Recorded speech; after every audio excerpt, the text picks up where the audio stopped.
My team and I recently resolved a hotly contested trip and fall case against the city of Santa Clarita. Kelsey Russell and me worked the case up throughout the course of the years that we had it. It was an honor to work with Robert Francavilla on this case against the city of Santa Clarita. It was also an honor to work with our client. She was such a wonderful lady to work with, and this incident was such a devastating injury to her. We were really motivated to work hard and give her justice. A young lady went out in her neighborhood on her daily jog and was going along minding her own business until she ran into about a 1.5-inch raise in a sidewalk panel. As she was watching where she was going, looking straight ahead, she tripped on this change in elevation, went down and struck her chin and her face and suffered some real severe injuries to her jaw, some dental injuries, and also injuries to her neck and knee. One thing that makes trip and fall cases difficult, especially when the height differential that someone trips over looks to the naked eye to be small, is often people will think there's not much there, they should have looked where they were going. However, it doesn't matter how high a differential is, and sometimes the effects of tripping and falling can be severely detrimental. I sat on a jury when I was before law school, and the case was a criminal case, and it involved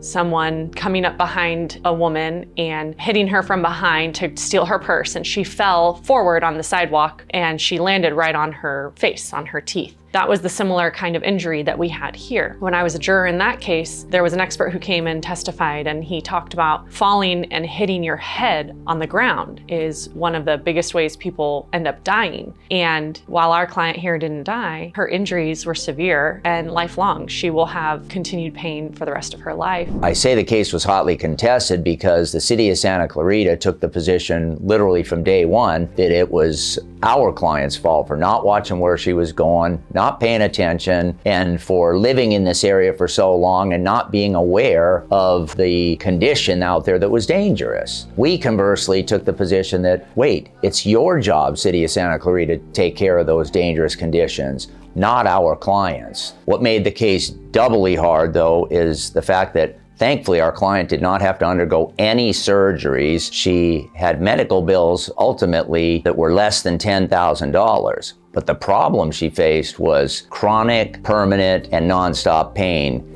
in her jaw and in her face. Thankfully, based upon the efforts of our team, we were able to successfully resolve this case for $1.5 million. We have in-house investigators here at CaseyGerry, and the investigator that works with our team, Paul, actually got out to the scene of the incident shortly after it happened and was able to document the scene, walk the route, and document the route that our client was running that morning, and allow us to utilize this evidence to show that this particular danger was not a trivial defect. And what we were able to show is not only was there this 1.5-inch raised area on the sidewalk that one wouldn't expect, but he was also able to capture the fact that there were cracks, crevices, potholes, leaves, and debris, all somewhat camouflaging the condition from clear view of anybody approaching, such as our client. And so with all these factors taken together, we were able to demonstrate successfully to the court that this was not a condition that should have been left unrepaired and left in this dangerous state. I think something I learned from this case, but really I just learned working with Robert in general, is to be tenacious and never give up. One of the reasons I'm so honored to work with Robert is he is extremely passionate about what he does, and he deeply cares about the client, and he puts 110% into every case that he pursues. I'm just so thankful to be working on this team and a part of this firm that fights so hard for their clients. So I'm one of the few lawyers in town that are more than happy to take on these premises liability cases, these trip and falls, these slip and falls. Like I said, they're notoriously very hard to win, but we've come up with a proven formula in addition to our caring very deeply for our clients. And so anytime there's this type of case, I'm more than happy to step in and help someone get justice.